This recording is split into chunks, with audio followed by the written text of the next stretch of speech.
Parts of speech কাকে বলে? কত প্রকার ও কি কি?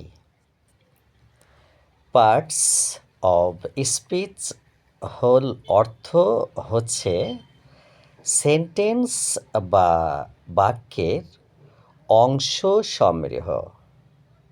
সেন্টেন্স এ ব্যবহৃত প্রতিটি ওয়ার্ড বা শব্দই ভিন্ন ভিন্ন কাজ সম্পন্ন করে থাকে।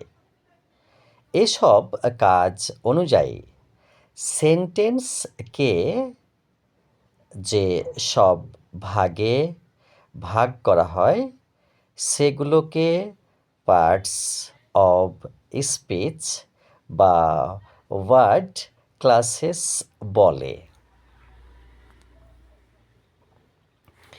ইংরেজিতে পার্টস অব স্পিচ ৮ প্রকার, যথা: ১. নাউন বিশেষ্য, ২. প্রোনাউন সর্বনাম, ৩. ভার্ব ক্রিয়া, ৪. অ্যাডভার্ব ক্রিয়া বিশেষণ, ৫. অ্যাডজেক্টিভ বিশেষণ, ৬. প্রেপোজিশন পদান্বয়ী অব্যয়, ৭. কনজাংশন সংযোজন অব্যয়, ৮. ইন্টারজেকশন বিষয়সূচক অব্যয়।